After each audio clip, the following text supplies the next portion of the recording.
Yeah. Sound is the main participant here tonight, and we are also very much dependent on technology. In that vein, the IT system of Lufthansa collapsed yesterday and provided us with a challenge that Bill Dietz didn't make it here from Florence to Vienna. So we had the options of either replacing him, which is a tall order since there's only one Bill, or to have him present here with us virtually. So thank you, Bill, very much. I don't know if you see me or if you hear me because I'm losing everything, for being such a good sport and for stepping up to do this artist talk in this format. Thank you, dear audience, for bearing with us here tonight. I know that the sound of the Secession is always a challenge, and making it via Zoom is even more of a challenge, but I trust you to bear with us. I would like to introduce Bill. He is an American based in Europe who is for more than 20 years anchored in the small world of sound. Since this year, he's the director of Overtune, a platform for production of sound and of sound installation art, distribution, and research of the media. He has worked in the field of sound and music as curator, composer, artist, writer, and educator for over 15 years. For instance, in his position as co-chair of music and sound at Barnes Milton Everett Graduate School of the Arts. These American schools have long titles. He's publisher and organizer of multiple articles and books, most recently co-author with Kerstin Steckemeyer, who we all know. He published a publication titled Universal Receptivity. Before I will ask Bill to take over and introduce his friend Christine Sun Kim to our audience, I would like to thank those who are participating with us here in this lecture performance tonight. Thank you, first of all, for Bettina Spör, my dear colleague here at the Secession, not only for your dedication in curating this exhibition, but also for always being there with poise and calm, as opposed to me, when we need to be flexible. Thank you for setting up for this talk and for being present here with your knowledge and your know-how. We are warmly welcoming several fantastic partners for this conversation here tonight. Let me introduce them to you, and please make yourself visible by getting up or raising your hand. First of all, there are Sandra Schrögel and Cornelia Rosenkrantz. They are the interpreters for ÖGS, Austrian Sign Language. For the interpretation into ASL and the spoken word, it is Day, Heisinger Nixon, here, and Beth Stehle, right next to me. Beth has been collaborating with Christine Sun Kim for 9 years, and they are the most amazing team. We will end this conversation punctually at right before 7 o'clock, as we need to make everything ready for the opening. I kindly ask you to support us in this. With Christine Sun Kim, Kresja Mukwase, and Jordan Strater, the Artist Board presents their programming for the first time. We warmly invite all of you to see all shows and celebrate with us after the talk. Thank you very much, and I wish you a pleasant evening.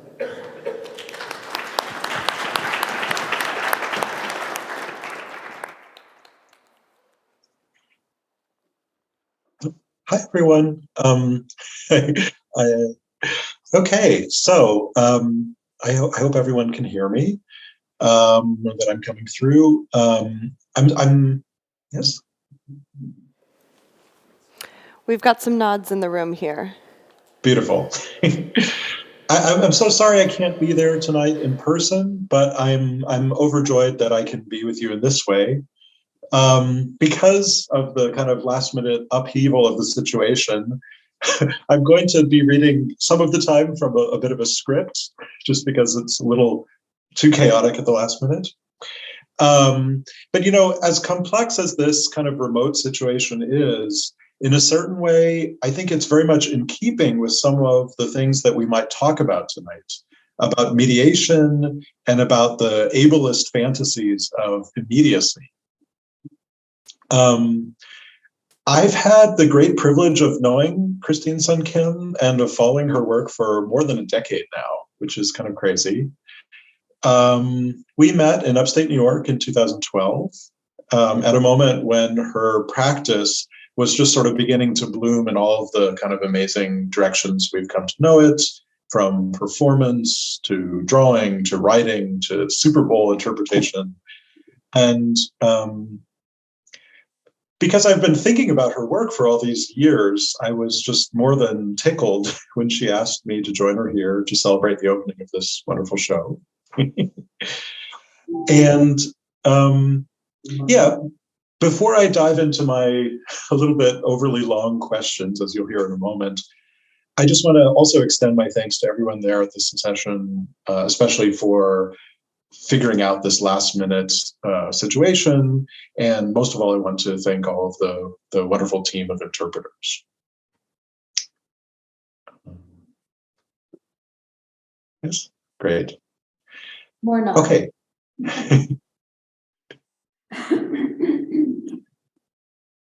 Yeah, and okay, then let's sort of dive into this funny thing. Okay, cool. So I thought I'd start with maybe a one sort of slightly personal anecdote of a memory of Christine's work. One of the first pieces that I remember experiencing was something that I think might no longer be counted on the official work list. So I'm sorry for mentioning it. But it's a particular piece that has really stuck with me and moved me when I think about it. And I think it might be a good way to sort of open up our conversation.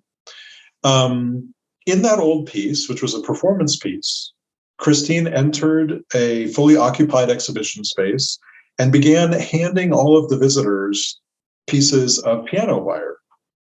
We had no idea what was going on, but very quickly, she also began hanging transducers from this web of piano wires that was coming into being in the room. Then, suddenly, without any explanation, she also left the room, leaving us sort of nervously giggling, not sure what was going on, until just a moment later, those transducers started vibrating the strings, and the sort of spectral traces of a vocalization emerged from this network we're building. And in sort of shock, what I think we all kind of realized at once is that we were literally and collectively holding Christine's voice. We realized that she was vocalizing outside the space and that sound was being mediated by this ad hoc speaker system that we had become. And it wasn't just her voice, it was also yelling. We were collectively holding her rage. So just thinking about this work, it sort of gives me chills still today. I think it's a very moving, profound piece.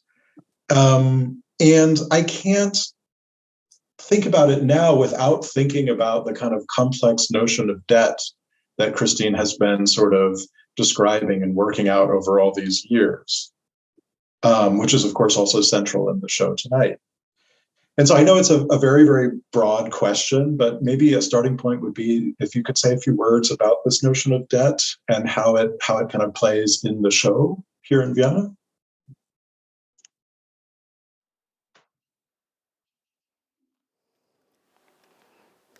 So when you actually mentioned that old work, Bill, you gave me one heck of a flashback.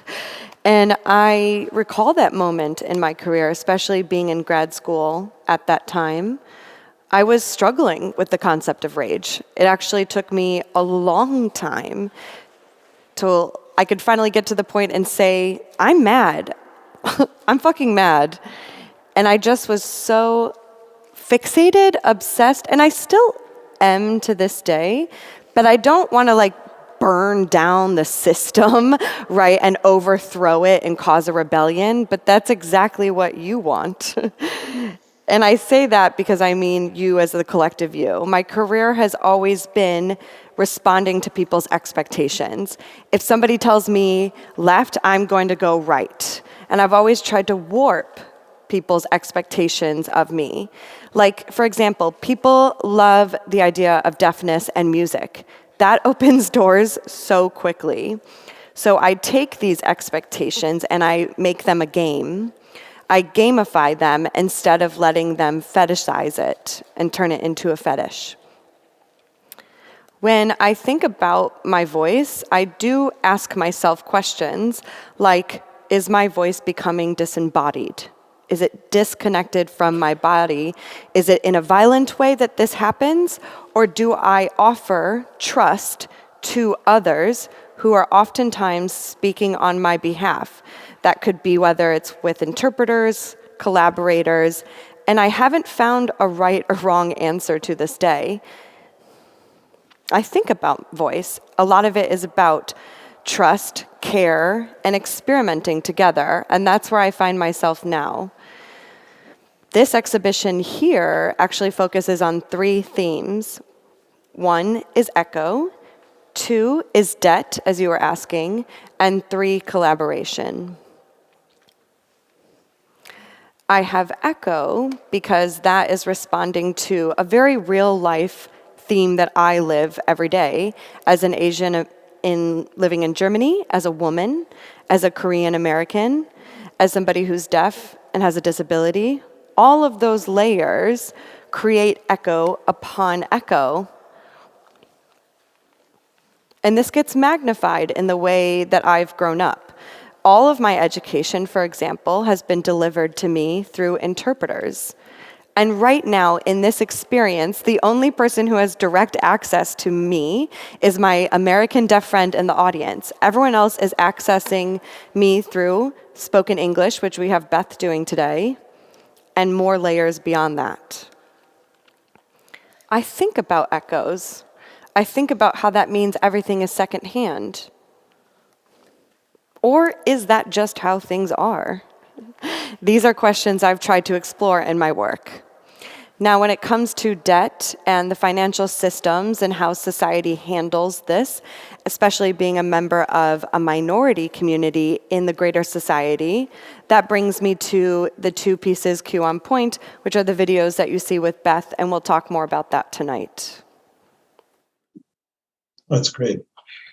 I think I'm going to sort of jump around in my notes a little bit, because one thing that I found really interesting in thinking about your work lately is the proximity of the idea of debt and an idea of collective responsibility or co-responsibility. And that, in a way, is sort of provocative or interesting to me, because on the one hand, I think the primary connotation of the notion of debt is like something like kind of horrible. It's something that it's a system that's forced upon us in a certain sense violently, and of course very asymmetrically. It affects different people in far worse ways based on their identities and backgrounds. At the same time, a different notion of debt as mutual accountability, as kind of collective accountability, I think is a really fascinating notion. And when I was thinking about this, what also really struck me is that there's something so kind of realist in that. Like, so often I think in art practices, you have these kind of utopian novel visions of like, ooh, this is how we could be, this is how everything could be great, how all problems could be resolved. And instead of that, I think it seems like you take debt, which is something that we all have, and you work with it, and you make it a model for a kind of ethics or collective responsibility that seems really really productive, actually.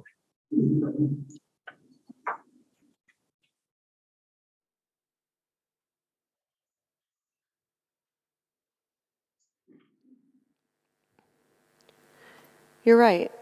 I think about trust, care, and the interpretation process, and in that requires a lot of navigation and a lot of compromise. I can't just take off and go in a direction without bringing them with me. And Bill, I have just lost my thought. Could you repeat that last part? I'm so sorry. No problem at all. No, it was more just an observation than a question, but that's just something I found really generative about the idea of debt in a certain sense not just being this oppressive thing that is forced upon us, but debt to each other as a collective be could also be a very real model for another way of being together.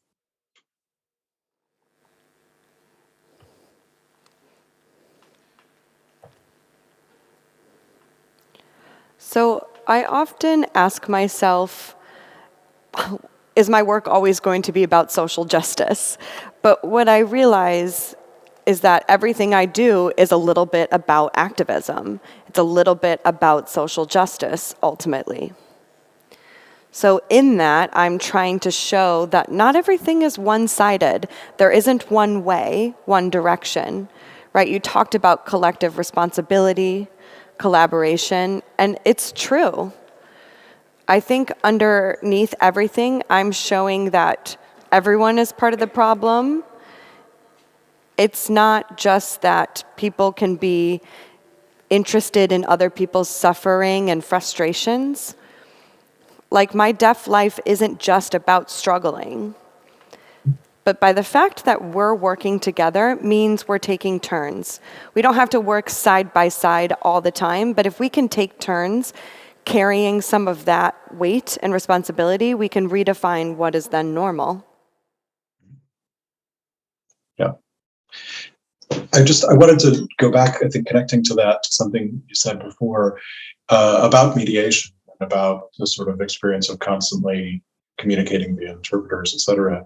And just one thing I was struck in thinking about the echo in the show, and even some of the language and the framing of the show, is how funnily kind of oppressive the idea of non-echoic communication is, or the idea of immediacy is.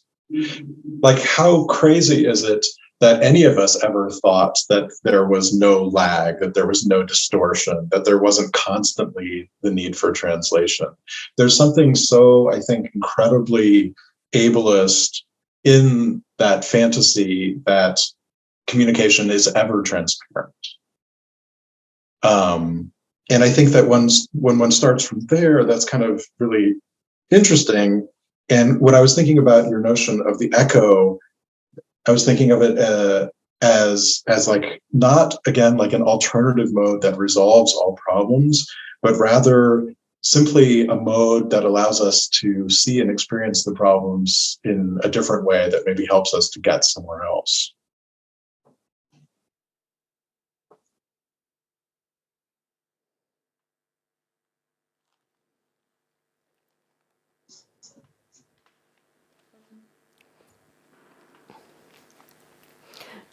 Just giving all the interpreters time to finish. So the idea of non-echo being considered oppressive is something that I find interesting, because that is how the world works. I can't access certain things unless I do it your way. And so I think about how echo means that I'll never get 100% full clarity and the entire message. So I accept echoes. It's not that it's better than nothing. It just means that this is what happens in order to survive. I can't expect that everyone in the world is going to learn sign language, that everything is going to be captioned.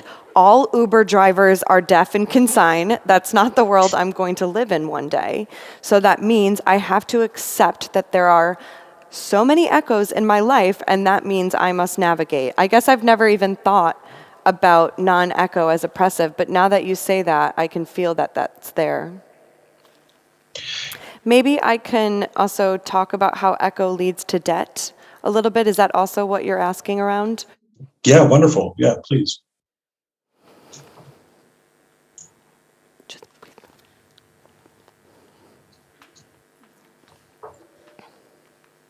Okay, so how I arrived to the concept of an echo is something that I'll show you through signs.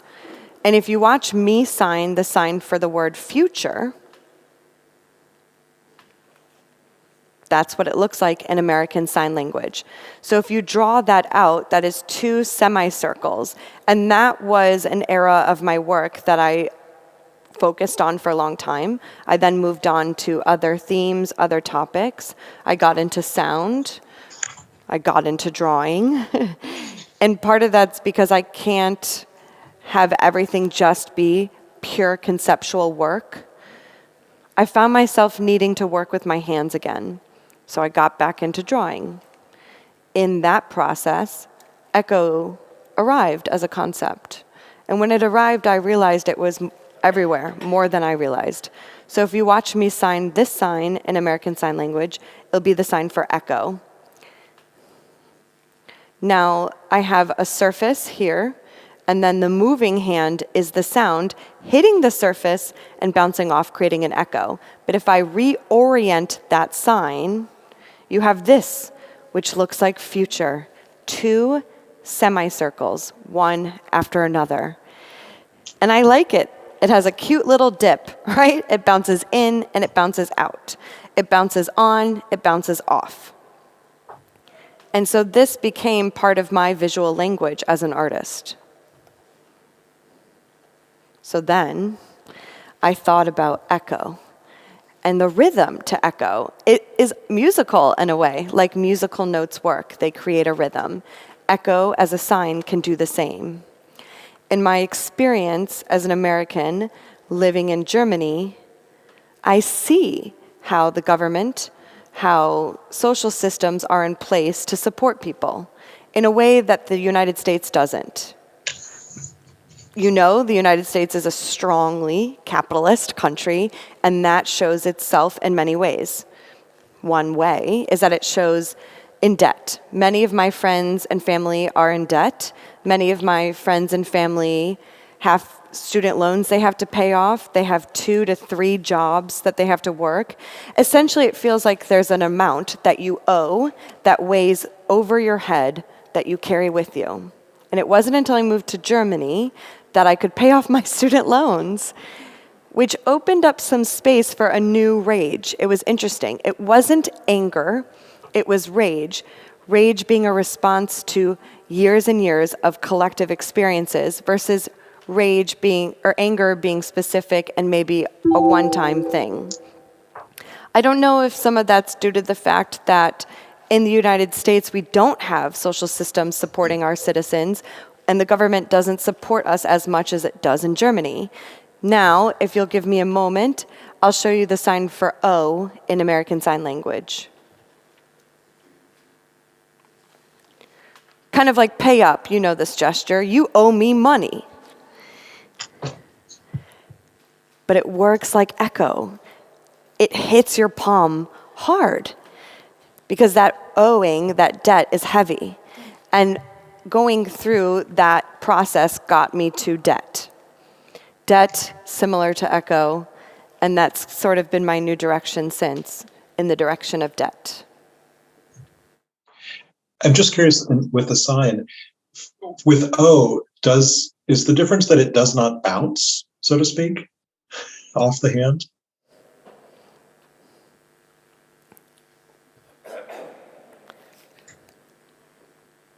Okay, you said bounce. Does it bounce? Well, in American Sign Language, there are 3 signs that have similar movement and hand shapes, but you modulate it through your facial expressions. So once is O, bouncing twice as a noun is det, O being the verb, and bouncing maybe 2-3 times with that mouth gesture shows that it's affordable.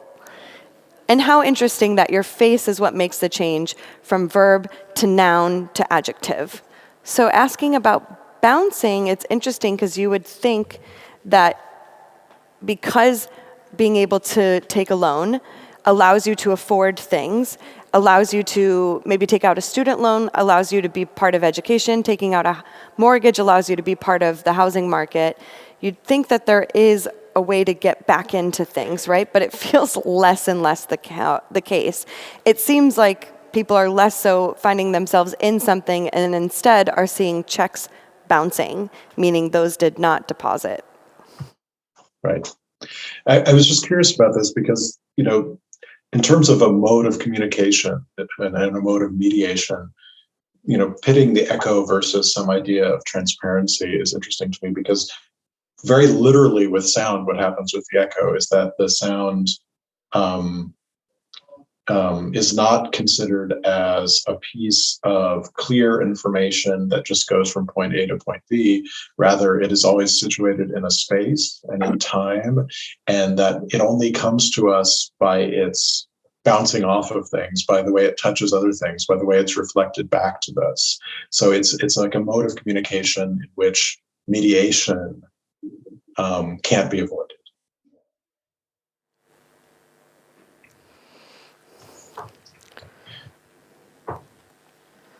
Bill, I agree. When you think about language going to another language, spoken language to spoken language to written language, you feel like there's no mediation, but you can see sometimes an idea coming into a person's mind, you can see them translating in their own head, and then maybe putting that translation down on paper. Maybe they're listening to something, translating in their own head, and then writing it down. You can see that process.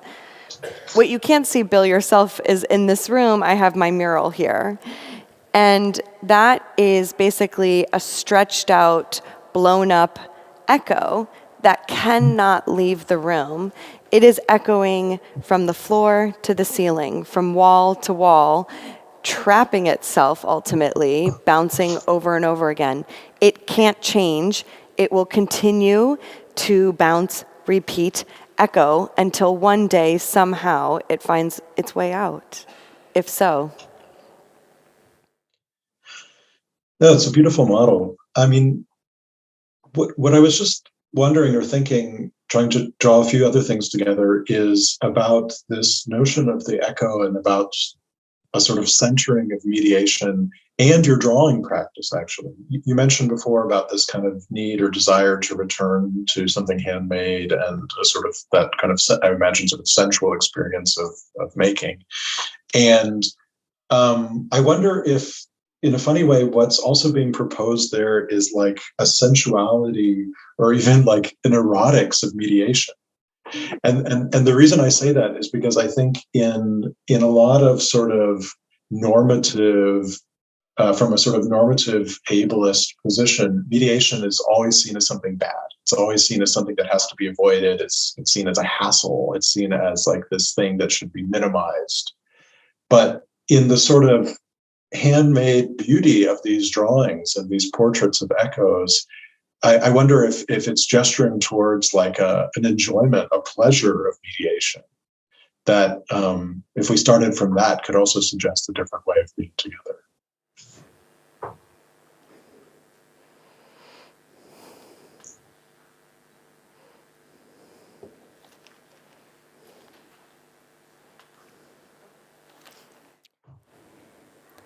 You know, it's funny because you said maybe in that transition to drawing, it offers something different.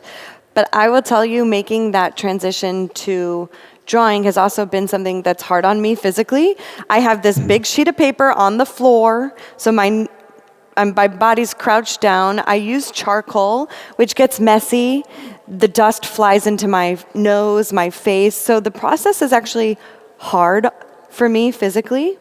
And I have a process where I go through some drawings, finding it, if you will, and then I take a long break. I don't even know if I would consider that mediation. I find it difficult.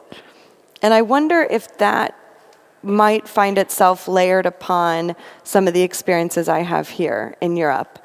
I'm thinking about how in Europe, there aren't that many qualified American Sign Language interpreters. It makes sense. They usually work in the United States. So Beth flew in from the United States for this. Day lives in Spain. And so when I think about mediation in that context, it means it usually comes with a cost. Well, cost also speaks to debt. And then I think about how the institution structure of museums, not just in Europe, but also in the United States, don't always have an accessibility budget. But the ones that do exist, especially more so in the United States, comes with a lot of red tape, which means barriers. people in institutions, different museums will say to me, well, I can't access the accessibility budget because I'm not a visitor. Okay, but I am an artist working in your institution. Why can't I access the accessibility budget? Or sometimes I'm speaking at a university and I want to maybe access an event that's happening. They tell me I can't have an interpreter because that budget comes from the accessibility budget for students only. So I do wish that there was an accessibility budget that came with the overall operations budget than it just being for access for only a few people. Because I know access is an ugly word. I want to make it less so. I want to make it something that people don't have to think about, that it's something instead incorporated in the structures that exist. For me, that would be the ideal way to mediate. Mm-hmm. Mm-hmm. I had thought before, I don't want to bring in another artist, but what you were just saying about institutions reminds me of these lines that I had noted from Carolyn Lazard, who's written a lot about accessibility in institutions. And she writes, quote, "The very foundation of the museum is carceral and colonial and thus ableist. Once we abandon the solidity of museums' justifications for existing, we might be able to invent new forms and new models of making. I think what's possible now are parasitic models of relating to the institution. It's not so much a gesture of rejection or refusal, but more of a drain." That's the quote. And I know at the beginning you said that you didn't want to burn everything down necessarily, but I wonder how you relate to that kind of total critique of sort of existing institutions that I know some artists are offering, like Carol.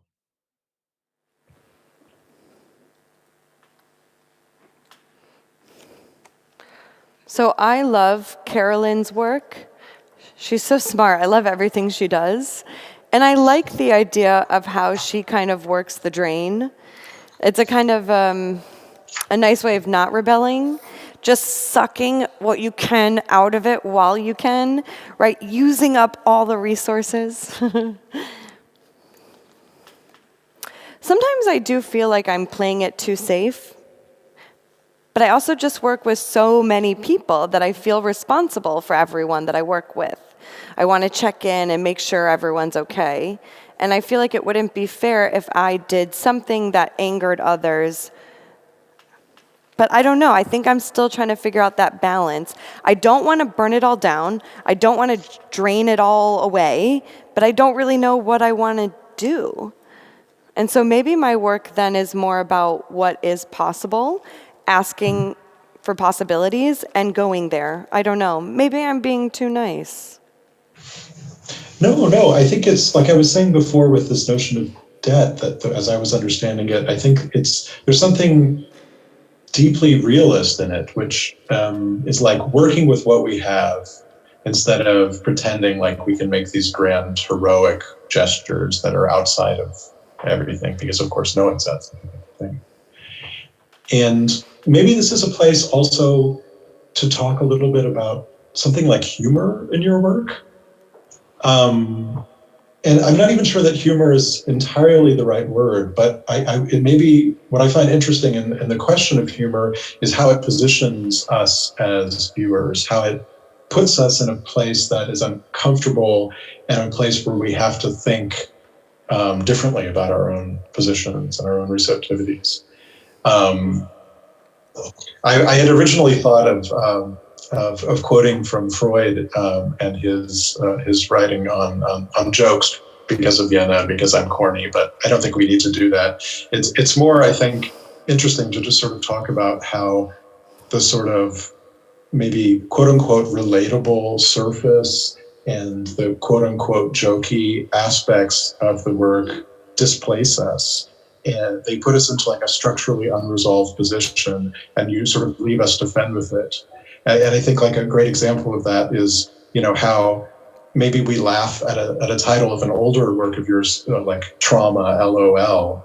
But then I think as soon as we giggle, we kind of catch ourselves and we're like, wait, what are we actually laughing at? And I think that sort of displacement of a recipient, of a viewer, is a really, really interesting and productive place to put us, where we can start thinking together differently.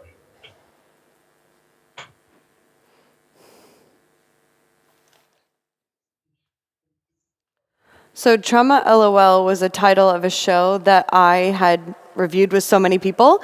We even had voting, right, about whether that was good or not. And a lot of people said it was insensitive. And so I decided to do instead trauma, comma, LOL. So to separate the two. And so that the LOL is a response to instead of a response at, right? I'm not laughing at trauma. I'm instead seeing that trauma has happened and saying LOL. So the comma was important for me to separate those two. And that's how we settled on it. And ultimately, people love to ask me about humor. You're not the first. But humor has really emerged in my work only in the last few years. And I honestly feel like it was by force. Like growing up, I was not a funny person. I practiced my humor, practiced laughing, making jokes. But I noticed that humor is the best way to survive. It's the best way to cope. You can use it to think about how I hold the responsibility for putting people at ease and doing it in a way that works. I find that people are uncomfortable with a deaf person who doesn't speak. They don't know sign, and it feels like there's hostile silence in the room, right? It feels like we have a block in between us. And I find that if I turn on my deaf voice a little bit, removing that hostile silence, whether it's through laughing or something else, people become relaxed. That barrier goes away. The wall comes down. And so I find that humor is the best way of putting people at ease and keeping them in the room.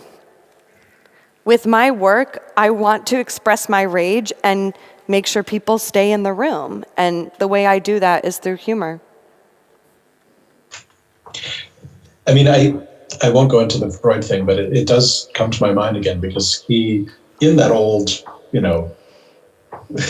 overly famous old text of his, he makes a distinction between, I forget exactly what he calls it, just sort of like innocent jokes and tangentious jokes. And the tangentious jokes are like obscene jokes, or jokes where we don't know exactly why we're laughing because they touch on these maybe unspoken, unconscious parts of ourselves. And it seems like this is also how the humor is working a little bit. It's sure keeping people in the room and keeping the conversation going, but also maybe, you talk about that sort of awkward silence of someone being uncomfortable. That's an ugly part of themselves that you could kind of reflect back to them, echo back to them, that they're then sort of stuck with thinking about.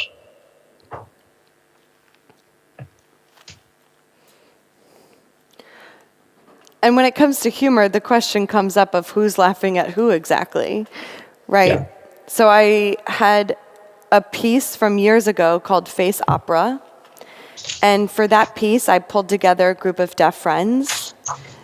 And this is not going to be what you think. And everyone kind of had their hands on their body, whether it was in their pocket or behind their back. And we composed the performance using just facial expressions. And so we all kind of had to choralize, so in chorus, have the same facial expression. And this question makes me think maybe I should revisit it, but at the last act of the opera is the act where we all use our deaf voice. And I basically had to kind of negotiate this decision with the chorus members, and actually 2 of my deaf friends refused. For them, they felt like using their deaf voice would expose them, make them vulnerable, and that was something they did not want to do in front of an audience. They didn't want audience members to have access to their personal sound. So we put them in a different role. But the rest of the chorus members used their voice. We were yelling and whatnot. And so in that part of the piece, when we were finished, a lot of people came up to me or us and said, look, I know that I wasn't supposed to laugh, but I wanted to. Some people are like, I laughed, but it made me uncomfortable. Other people were like, I'm mad that you made me laugh. It was supposed to be something light, but it was like something that people ended up apologizing for. They also started finding themselves uncomfortable with the fact that they laughed because they didn't know who they were laughing at or maybe why they were laughing. And I think that brings us back to Freud. Yeah. Oh, my daughter's awake now. My kid's up. What this Hi, you're also makes me up. think of, I think I can make this connection, is a very broad notion of accessibility, not just in terms of disability, but also in terms of taste and audience and class and communication. And what I mean there is that, works that can make you laugh are quote unquote accessible. They can pull in many different kinds of people in a way that a lot of kind of contemporary high art might exclude. And then, of course, thinking of all the kind of many different modes that you have utilized in your work, sort of from cartoons to, public signage to things that are very, very accessible. And again, I mean this more in the sense of like class and high versus low culture, in a sense. And I think there's something for me really interesting there vis-a-vis ideas of value and debt, in terms of like the value of high art work versus other kinds of cultural production, aesthetic production. And it makes me wonder if that notion of like the autonomous artwork in like the highest sense, that it's art for art's sake, that you have to kind of have a PhD in art history in order to properly read, and there really is a proper reading of it. It makes me want to draw some kind of connection between that and another form of sort of ableism and exclusion, and to make the question of value in the art world, in the fine art world, a problem. To locate all of these questions of exclusion within the value of the artwork itself.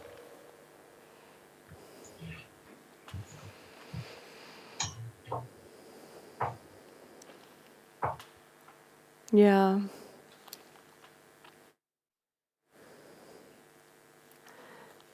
So the questions of like who's adding value to the work, who controls the art market, who decides, is it art critics or someone else? With all these questions, I find that I identify different kinds of value. There isn't just one to me. So personally, I was never fully part of most communities, except the deaf community. But there's just so many communities out there. There's, I don't know, the art critics community, the sound art community, all these different contexts where I'm part of, but not fully so, and they contextualize me in different ways. Which means if you find yourself in between so many different things, different mediums, where are you to find value? Well, the truth is in the mass market, mass media, mass audience. Like, for example, I had a TED fellowship to do TED Talks. I had a fellowship from MIT. I was able to be a part of some very corporate projects, and having that value from them to allow myself to get value from other communities is how I kind of gamed the system, if that's the right way to say it. And I think part of that's because I've never had direct access to one value. A lot of my value maybe depends on collaboration, ultimately, and navigating through the systems at large. Now, if we're thinking about the high art world, mass art doesn't necessarily have the best standing or value, but I do see those two coming more and more together and overlapping. Maybe this is a place, if you'd like to talk a little bit about the Super Bowl situation. I'm also so sad that I can't see this new video work. I'm really curious what that is. But when we were speaking in preparation for this conversation, you were also talking about how so many people, perhaps particularly people from the art world, have wanted to insist that that is an artwork of yours, your participation in the Super Bowl, and how the reality of what that performance was is so much more complex, and I think speaks to what you were saying about sort of participating in different modes of value, different communities, different publics, and things like this. But it's maybe the most dramatic example of exactly this problem.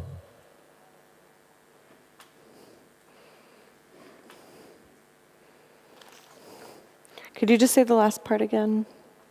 Oh, just that I think this question of value that we're just talking about, I think that like this performance, your participation in this massive event is the sort of biggest, most dramatic example of this, of something that a sort of aesthetic practice that exceeds the art world in a way.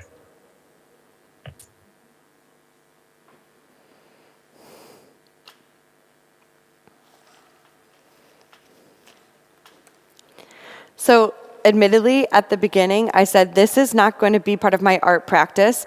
I'm performing as a deaf American, and it was very naive of me to think that this wouldn't have anything to do with my career as an artist, which was total bullshit. And so then I performed, and I realized that it was all about using the platform that I had. So, for example, I asked Humberto, one of the founders of Opening Ceremony, asking if I could get dressed by them. And it was funny, when I spoke to Humberto, he's like, okay, so you're going to the Super Bowl, what else about that? Are you going to perform, or are you going to say something else? And that question was probing for me. And other people asked me a lot of questions. I spoke to other artist friends, I spoke to other maybe activist friends, and I got in my own mind, in my own head, and then I decided I'm just going to do it. Of course, the NFL is a very complicated organization, and so I made the decision to perform more so for the National Association for the Deaf. They choose a performer every year for the Super Bowl. Of course, the relationship with the NFL is difficult, problematic, but it's a good one because it gives people a platform, deaf people a platform. If you remember, my performance was in 2020, so it was right before the pandemic. Basically, I was in Miami performing, and 2-3 weeks later, the world stopped. So I had never had a chance to kind of process it. I've been wanting to make this video, and I have not been able to do so until 3 years later. So Bill, I'll tell you, it took me a few years to realize that it is actually part of my art practice. It is artwork, but it's not activism, it's not this, it's not that. I'm not sure. But what I can say is that writing the op-ed in the New York Times is what turned it into art for me. I think that's what kind of created space for me to then explore how it is art. I explored how people responded to it, how the Super Bowl holds so much value in American society, and how I can use this platform. So, what I also want to say about the video, which I agree, it's a shame you can't see it, is that I have text in the video that functions like a teleprompter would. And yet again, I'm not necessarily collaborating with the singers, the ones who are performing, but when I was performing, I had to stay within the time that they created through their singing and through their performance. Now, because English and American Sign Language are two different languages, the timing of the languages are also different. So I had the interpreter, Beth, there to kind of cue me. And it kind of blew my mind because I never thought about this maybe more critically, because Beth and I actually came up with this cueing system 2 days before the performance. Because we got to rehearsal, we realized that I had my translation, but that we had to stay within the singer's song, right? And there had to be some way for Beth to tell me that the singer had stopped singing, that the singer was on to the next word, the next line. And ultimately, people said it looked like I was in perfect time, perfect harmony with the singer. But then I also asked myself, why did I care? Right, a deaf friend of mine has also signed the national anthem for the NBA, the National Basketball Association in the US. And what that friend did is signed their translation of the national anthem and didn't care about the timing of the singer, because when they were done, they just stood there, looked beautiful on the basketball court, and kind of stood there and let the singer finish their song, right? In some ways, that was politicized. It was a commentary on mediating language. This is exactly what I was thinking, what we were talking about before about mediation and immediacy, that the assumption that it needs to be in sync is once again this sort of internalized notion that mediation, that delay or lag is somehow bad, should be excluded. So that's, what I'm thinking and just noticing overall, and I think is really interesting, is that through all the different sort of terms and ideas we've been talking about, echo, debt, value, humor, etc., it seems like you take everything to a place of sort of, I don't know how to put it, generative irresolution, where like it's everything is sort of revealed in its full complexity, neither affirmative nor negative, or both at once. And in a way, I think that puts us again as recipients, as viewers, as visitors, in this position where there are no sort of easy answers, and we're forced to sort of to think and to feel and to be together. And so maybe I'm just thinking that maybe this is like the sort of, by displacing us, by taking us away from kind of easy ways of looking at art, it's a way of pushing us towards this notion of sort of collective responsibility, collective accountability.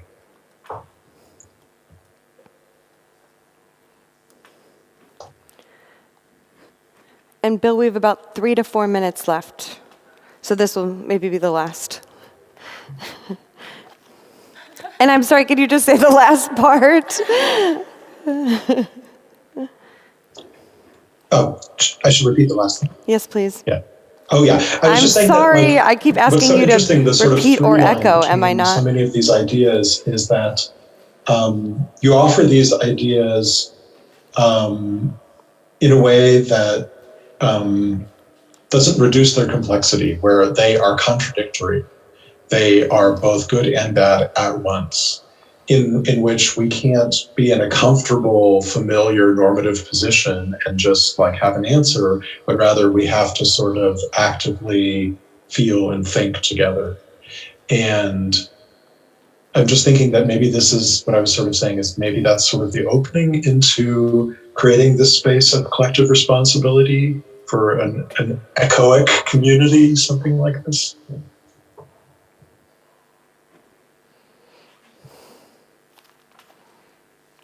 I like that it creates space for co-responsibility.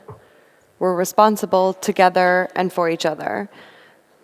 My life is also about getting as many options as I can, as many as are possible. What I see in my work are a lot of variations, right? There's no singularity in my work. Every time I have one idea, I think this isn't enough, and it grows and it turns into a series. Like the mural that we have here has already emerged in different ways in different places, respecting the architecture of those different spaces. I'm just obsessed with giving myself more than one option. And maybe that's for the audience too, to be able to see that there isn't just one answer and that there are, in fact, more than one answers. And that's pretty much it for us, Bill. Okay, that's a beautiful place to stop. It's such a pleasure to speak with you, and I wish that I could be there to now enjoy the show, and I hope the rest of the evening is beautiful, and yeah, thank you for everything. Thank you, Bill.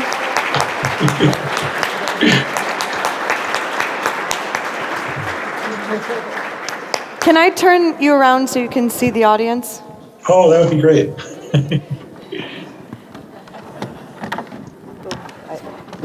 Hi, everyone. Oh, what happened?